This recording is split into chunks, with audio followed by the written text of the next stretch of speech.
ନମସ୍କାର ଭକ୍ତବୃନ୍ଦ। ଆଜି ମୁଁ ଆପଣଙ୍କୁ ଶ୍ରୀମଦ୍ ଭାଗବତମର ପ୍ରଥମ ସ୍କନ୍ଧର ପ୍ରଥମ ଅଧ୍ୟାୟ ଶ୍ରବଣ କରିବାକୁ ଯାଉଛି। ପ୍ରଥମ ଅଧ୍ୟାୟଟି ହେଉଛି ମୁନିମାନଙ୍କ ଦ୍ୱାରା ପ୍ରଶ୍ନ। ପ୍ରଥମ ଅଧ୍ୟାୟଟି ଆରମ୍ଭ କରିବା ପୂର୍ବରୁ ଆମେ ପ୍ରଥମେ ଭଗବାନଙ୍କ ଉଦ୍ଦେଶ୍ୟରେ ମଙ୍ଗଳାଚରଣ କରିନେବା। ଆମର ଶାସ୍ତ୍ରମାନଙ୍କରେ ସର୍ବପ୍ରଥମେ ଭଗବାନଙ୍କ ଉଦ୍ଦେଶ୍ୟରେ ମଙ୍ଗଳାଚରଣ କରାଯାଇଥାଏ ଏବଂ ତାପରେ ଗୁରୁମାନଙ୍କ ଉଦ୍ଦେଶ୍ୟରେ ମଙ୍ଗଳାଚରଣ କରାଯାଇଥାଏ। କାରଣ ଭଗବାନ ହେଉଛନ୍ତି ପୂର୍ଣ୍ଣ ପୁରୁଷୋତ୍ତମ ଏବଂ ମଙ୍ଗଳମୟ ଅଟନ୍ତି ଏବଂ ଗୁରୁ ହେଉଛନ୍ତି ଯିଏକି ସ୍ୱୟଂ ଭଗବାନଙ୍କ ସ୍ୱରୂପ। ବିନା ଗୁରୁରେ ଆମେ ଭଗବାନଙ୍କ ପ୍ରାପ୍ତି କରିପାରିବା ନାହିଁ। ସେଥିପାଇଁ ଆମ ଶାସ୍ତ୍ରମାନଙ୍କରେ ଉପଦେଶ ଦିଆଯାଇଛି କି ଗୁରୁଙ୍କୁ ନର ନ ମଣିବ, ଅର୍ଥାତ୍ ଗୁରୁଙ୍କୁ କେବେ ମଣିଷ ବୋଲି ବିବେଚନା କରିବା ଅନୁଚିତ। ଯେଉଁମାନେ ଗୁରୁଙ୍କୁ ମଣିଷ ବୋଲି ମାନନ୍ତି ସେମାନଙ୍କୁ ଶାସ୍ତ୍ରମାନଙ୍କରେ ମୂଢ଼ ଅର୍ଥାତ୍ ମୂର୍ଖ ବୋଲି କୁହାଯାଇଛି। ତେବେ ଆସନ୍ତୁ ପ୍ରଥମେ ଭଗବାନଙ୍କ ଉଦ୍ଦେଶ୍ୟରେ ମଙ୍ଗଳାଚରଣ କରିନେବା। ଓମ୍ ନମୋ ଭଗବତେ ବାସୁଦେବାୟ। ମୁଁ ବସୁଦେବ ନନ୍ଦନ ଭଗବାନ ଶ୍ରୀକୃଷ୍ଣଙ୍କୁ ମୋର ପ୍ରଣାମ ଜଣାଉଛି, ଯେ କି ସର୍ବଶ୍ରେଷ୍ଠ, ସର୍ବବ୍ୟାପକ ଏବଂ ସାକ୍ଷାତ୍ ଭଗବାନ ଅଟନ୍ତି। ମୁଁ ତାଙ୍କୁ ଧ୍ୟାନ କରୁଛି, ଯେ କି ସମସ୍ତଙ୍କର ଅନାଦି କାରଣ ଅଟନ୍ତି, ଯାହାଙ୍କଠାରୁ ଏହାର ଧ୍ୱଂସ ବିଶ୍ୱବ୍ରହ୍ମାଣ୍ଡ ଉଦ୍ଭବ ହୋଇଛି, ଯାହାଙ୍କଠାରେ ରହିଛି ଏବଂ ଯାହାଙ୍କ ଦ୍ୱାରା ଏହାର ଧ୍ୱଂସ ସାଧିତ ହେଉଛି। ମୁଁ ସେହି ଅନନ୍ତ ପ୍ରକାଶମୟ ଭଗବାନଙ୍କୁ ଧ୍ୟାନ କରୁଛି, ଯେ କି ପ୍ରତ୍ୟକ୍ଷ ଏବଂ ପରୋକ୍ଷ ଭାବରେ ସମଗ୍ର ବିଶ୍ୱବ୍ରହ୍ମାଣ୍ଡକୁ ଜାଣୁଛନ୍ତି ଏବଂ ତାହାର ଊର୍ଦ୍ଧ୍ୱରେ ଅଛନ୍ତି। ସେ ସର୍ବପ୍ରଥମେ ପ୍ରଥମ ସୃଷ୍ଟିଜୀବ ବ୍ରହ୍ମାଙ୍କ ହୃଦୟରେ ବୈଦିକ ଜ୍ଞାନ ପ୍ରକାଶ କରିଥିଲେ। ଏ ବିଶ୍ୱ ମୃଗତୃଷ୍ଣା ତୁଲ୍ୟ ଅସାର ଅଟେ, ତଥାପି ତାଙ୍କ ଦ୍ୱାରା ଏହା ବଡ଼ ବଡ଼ ମୁନି ଓ ଦେବତାମାନଙ୍କୁ ମଧ୍ୟ ବାସ୍ତବ ବୋଲି ପ୍ରତୀତ ହେଉଅଛି। କାରଣ ତାଙ୍କ ଯୋଗୁଁ ହିଁ ଏ ଭୌତିକ ଜଗତ ନାଶଶୀଳ ହେଲେ ସୁଦ୍ଧା ପ୍ରକୃତିର ତ୍ରିଗୁଣ ଦ୍ୱାରା ଗଠିତ ହୋଇ ବାସ୍ତବିକ ବୋଲି ପ୍ରତୀତ ହେଉଅଛି। ତେଣୁ ମୁଁ ସେହି ଅଦ୍ୱୈତ ସତ୍ୟ ଭଗବାନଙ୍କୁ ଧ୍ୟାନ କରୁଛି, ଯେ କି ତାଙ୍କର ଦିବ୍ୟ ଧାମରେ ସର୍ବଦା ବାସ କରୁଛନ୍ତି ଏବଂ ସେ ସର୍ବଦା ମାୟାମୁକ୍ତ ଅଟନ୍ତି।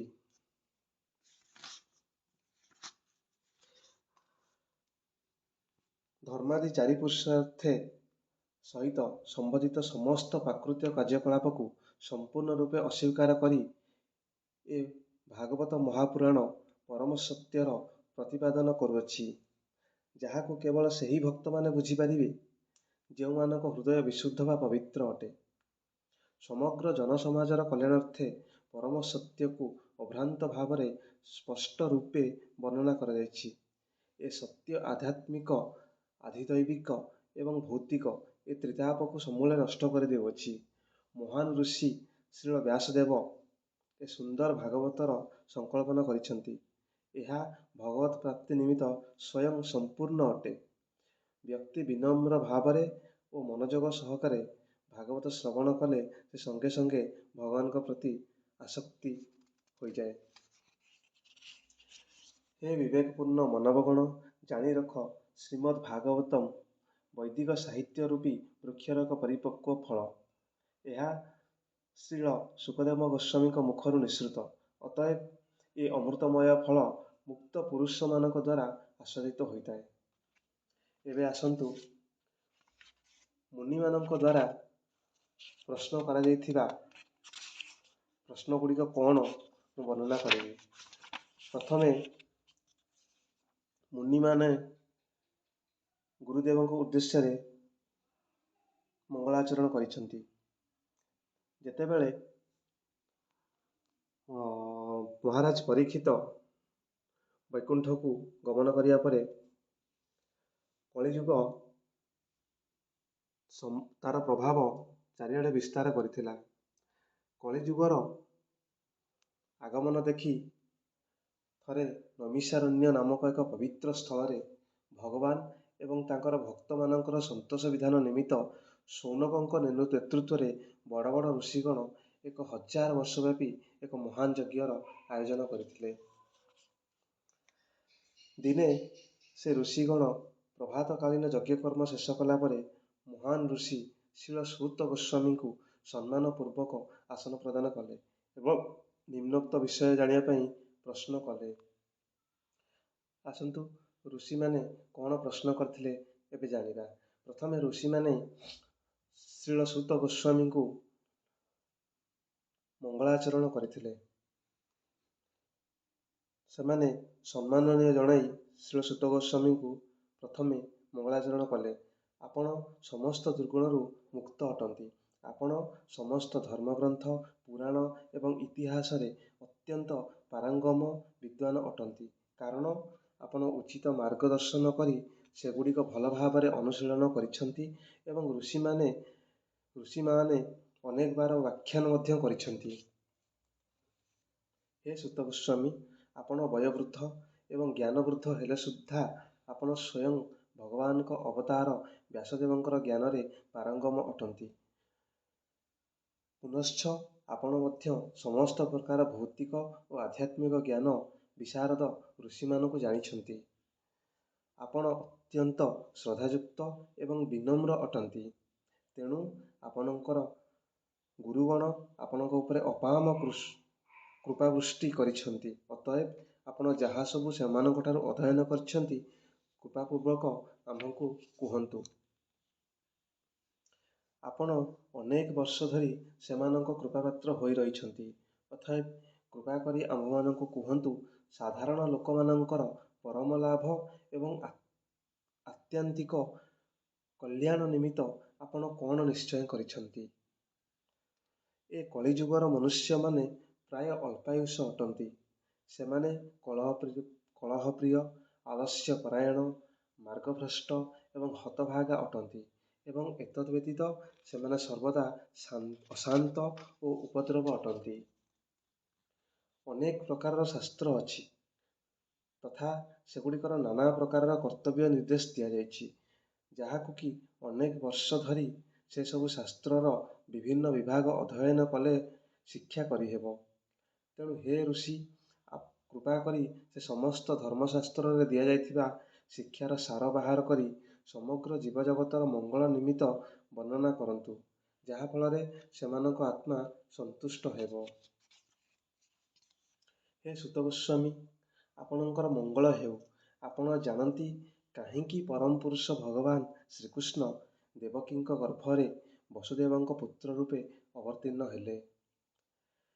ଭଗବାନ ଏବଂ ତାଙ୍କର ଅବତାରମାନଙ୍କର କଥା କହି ଆମ୍ଭମାନଙ୍କ ହୃଦୟକୁ ଆଲୋକିତ କରନ୍ତୁ। ଆମ୍ଭେମାନେ ପୂର୍ବ ଆଚାର୍ଯ୍ୟମାନଙ୍କ ଦ୍ୱାରା ପ୍ରତିପାଦିତ ସେ ଦିବ୍ୟ ଉପଦେଶମାନ ଶ୍ରବଣ କରିବା ନିମିତ୍ତ ଅତ୍ୟନ୍ତ ଲାଳାୟିତ ହୋଇଅଛୁ।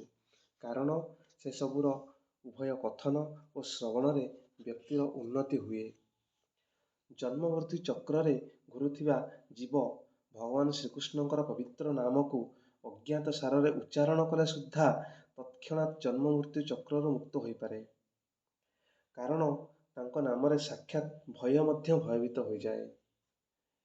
ହେ ସୂତ ଗୋସ୍ୱାମୀ, ଗଙ୍ଗା ଜଳକୁ ଦୀର୍ଘକାଳ ଧରି ବ୍ୟବହାର କଲେ ତାହା ପବିତ୍ର କରେ, କିନ୍ତୁ ଭଗବାନଙ୍କ ପାଦପଦ୍ମରେ ଶରଣ ନେଉଥିବା ମହର୍ଷିଗଣ କ୍ଷଣମାତ୍ର ସଙ୍ଗ ଦ୍ୱାରା ପ୍ରାଣୀମାନଙ୍କୁ ପବିତ୍ର କରିଦିଅନ୍ତି। ଏପରି କିଏ ଅଛି ଯେ କି କଳିକାଳର ଦୁର୍ଗୁଣ ଓ ପାପରୁ ଉଦ୍ଧାର ହେବାକୁ ଚାହେଁ ଏବଂ ଭଗବାନଙ୍କର ମହିମା ବା ଗୌରବ ଗାଥା ଶ୍ରବଣ କରିବାକୁ ଇଚ୍ଛା କରେ ନାହିଁ। ତାଙ୍କର ଦିବ୍ୟ ଲୀଳାମାନ ଶାଳୀନତାପୂର୍ଣ୍ଣ ଏବଂ କୃପାପୂର୍ଣ୍ଣ ଅଟେ ଏବଂ ନାରଦ ଆଦି ଋଷିଗଣ ବରାବର ଅତୃପ୍ତ ହୃଦୟରେ ତାଙ୍କ ଲୀଳାଗୁଣ ଗାନ କରିଛନ୍ତି। ଆପଣ କୃପା କରି ଆମ୍ଭମାନଙ୍କୁ ଯେଉଁମାନେ ଶ୍ରବଣ ନିମିତ୍ତ ଅତ୍ୟନ୍ତ ଆଗ୍ରହ, ତାଙ୍କର ବିଭିନ୍ନ ଅବତାରମାନଙ୍କର ପ୍ରକଟ କରିଥିବା ଅଭୂତ ସାହସପୂର୍ଣ୍ଣ ଚରିତ୍ରର ବର୍ଣ୍ଣନା କରନ୍ତୁ। ହେ ସୂତ ଗୋସ୍ୱାମୀ, କୃପା କରି ଆମ୍ଭମାନଙ୍କୁ ଭଗବାନଙ୍କର ବିଭିନ୍ନ ଅବତାରର ଦିବ୍ୟ ଲୀଳା କାହାଣୀ ଶୁଣାନ୍ତୁ। ଭଗବାନ ଏସବୁ ମଙ୍ଗଳମୟ ଆବିର୍ଭାବ ଏବଂ କ୍ରୀଡ଼ା ତାଙ୍କର ଅନ୍ତରଙ୍ଗା ଶକ୍ତି ସାହାଯ୍ୟରେ ହିଁ ସମ୍ପନ୍ନ ହେଉଅଛି। ବୈଦିକ ମନ୍ତ୍ର ଏବଂ ପ୍ରାର୍ଥନା ଦ୍ୱାରା ଅର୍ଚିତ ଭଗବାନଙ୍କର ଦିବ୍ୟ ଲୀଳା ଶ୍ରବଣ କରି ଆମ୍ଭେମାନେ କେବେ ହେଲେ କ୍ଳାନ୍ତି ଅନୁଭବ କରୁନାହୁଁ। ଯେଉଁମାନେ ତାଙ୍କର ସଙ୍ଗସୁଗ ଲାଭ କରିଥାନ୍ତି ସେମାନେ ବରାବର ତାଙ୍କର ଦିବ୍ୟଲୀଳା କାହାଣୀ ଶ୍ରବଣ କରି ରସାସ୍ୱାଦନ କରୁଥାନ୍ତି। ପରମ ପୁରୁଷ ଭଗବାନ ଶ୍ରୀକୃଷ୍ଣ ଶ୍ରୀ ବଳରାମଙ୍କ ସହିତ ସାଧାରଣ ମାନବ ଭଳି କ୍ରୀଡ଼ା କରୁଥିଲେ ଏବଂ ଏହିପରି ଭାବରେ ପ୍ରଚ୍ଛନ୍ନ ରୂପେ ସେ ଅନେକ ଅତି ମାନବୀୟ କାର୍ଯ୍ୟ କରିଥିଲେ। କଳିଯୁଗ ଆରମ୍ଭ ହୋଇଯାଇଅଛି। ଏହା ଆମ୍ଭେମାନେ ଭଲ ଭାବରେ ଜାଣି ଏ ପବିତ୍ର ସ୍ଥାନରେ ଏକତ୍ର ହୋଇଅଛୁ। ଯେପରି ଭଗବାନଙ୍କର ଅମୃତମୟ ଦିବ୍ୟ କାହାଣୀ ସୁବିସ୍ତୃତ ଭାବରେ ଦୀର୍ଘ ସମୟ ଧରି ଶ୍ରବଣ କରିପାରିବୁ ଏବଂ ଏହିପରି ଭାବରେ ଯଜ୍ଞ ସମ୍ପନ୍ନ କରିପାରିବୁ। ଆମ୍ଭେମାନେ ଯେ ଆପଣଙ୍କୁ ଭେଟିଲୁ ଏହା ଭଗବାନଙ୍କର ଇଚ୍ଛା ଅଟେ ଏବଂ ଏହିପରି ଭାବରେ ଆମ୍ଭେମାନେ ସେହି ଲୋକମାନଙ୍କର ଜାହାଜ କର୍ଣ୍ଣଧାର ରୂପ ଗ୍ରହଣ କରିଅଛୁ ଯେଉଁମାନେ କଳିଯୁଗ ରୂପକ ଭୟଙ୍କର ସମୁଦ୍ରକୁ ପାର ହେବାକୁ ଇଚ୍ଛା କରୁଛନ୍ତି। ଏ କଳିଯୁଗ ମନୁଷ୍ୟର ସମସ୍ତ ସଦ୍ଗୁଣକୁ ନଷ୍ଟ କରିଦେଇଅଛି। ସମସ୍ତ ଯୋଗଶକ୍ତି ଈଶ୍ୱର ଅଦ୍ୱୈତ ସତ୍ୟ ଭଗବାନ ଶ୍ରୀକୃଷ୍ଣ ଏବେ ନିଜ ଧାମ ପରମଧାମକୁ ଚାଲିଗଲେ। ଦୟାକରି ଆମ୍ଭମାନଙ୍କୁ କୁହନ୍ତୁ ବର୍ତ୍ତମାନ ଧାର୍ମିକ ସିଦ୍ଧାନ୍ତକୁ କିଏ ରକ୍ଷା କରୁଛନ୍ତି? ଏଥିସହିତ ପ୍ରଥମ ସ୍କନ୍ଧର ପ୍ରଥମ ଅଧ୍ୟାୟ ମୁନିମାନଙ୍କ ଦ୍ୱାରା ପ୍ରଶ୍ନ ସମ୍ପୂର୍ଣ୍ଣ ଭାବେ ସମ୍ପୂର୍ଣ୍ଣ ହେଲା। କହି ରଖୁଛି କି ଋଷିଗଣ ମାନେ ଶ୍ରୀଳ ସୂତ ଗୋସ୍ୱାମୀଙ୍କୁ ଏ ସମସ୍ତ ପ୍ରଶ୍ନ କାହିଁକି ପଚାରିଥିଲେ? ଏହା କଳିଯୁଗର ମନୁଷ୍ୟମାନଙ୍କର ମଙ୍ଗଳ ନିମିତ୍ତ ପ୍ରଶ୍ନ ଋଷିମାନେ ଶ୍ରୀଳ ସୂତ ଗୋସ୍ୱାମୀଙ୍କୁ ପଚାରିଥିଲେ। କାରଣ ଶ୍ରୀଳ ସୂତ ଗୋସ୍ୱାମୀ ହେଉଛନ୍ତି ଶ୍ରୀଳ ଶୁକଦେବ ଗୋସ୍ୱାମୀଙ୍କର ଶିଷ୍ୟ। ଯେତେବେଳେ ଶ୍ରୀଳ ଶୁକଦେବ ଗୋସ୍ୱାମୀ ମହାରାଜ ପରୀକ୍ଷିତଙ୍କୁ ଶ୍ରୀମଦ୍ ଭାଗବତମ୍ ଶ୍ରବଣ କରାଇଥିଲେ, ସେଠାରେ ପରୀକ୍ଷିତ ମହାରାଜଙ୍କ ବ୍ୟତୀତ ଅନେକ ଋଷିଗଣ ମଧ୍ୟ ଶ୍ରବଣ ନିମିତ୍ତ ସେଠାରେ ଅବସ୍ଥାନ କରିଥିଲେ। ସେଥିମଧ୍ୟରୁ ଶ୍ରୀଳ ସୂତ ଗୋସ୍ୱାମୀ ମଧ୍ୟ ସେଠାରେ ଉପସ୍ଥିତ ଥିଲେ ଏବଂ ସେ ସମସ୍ତ କଥା ଧ୍ୟାନ ସହକାରେ ଶ୍ରୀଳ ଶୁକଦେବ ଗୋସ୍ୱାମୀଙ୍କ ଠାରୁ ଶ୍ରବଣ କରିଥିଲେ ଏବଂ ସେ ସମସ୍ତ କଥା ସେ ଏବେ ନୈମିଷାରଣ୍ୟରେ ସମସ୍ତ ଋଷିବୃନ୍ଦ ଗଣମାନଙ୍କୁ ଶ୍ରବଣ କରାଉଛନ୍ତି। ଆଗାମୀ ଅଧ୍ୟାୟରେ ଦ୍ୱିତୀୟ ଅଧ୍ୟାୟରେ ମୁଁ ଆପଣଙ୍କୁ ଅନ୍ୟ ଆଉ ଏକ ନୂଆ ଅଧ୍ୟାୟ ସହିତ ବର୍ଣ୍ଣନା କରିବି। ଜୟ ଜଗନ୍ନାଥ।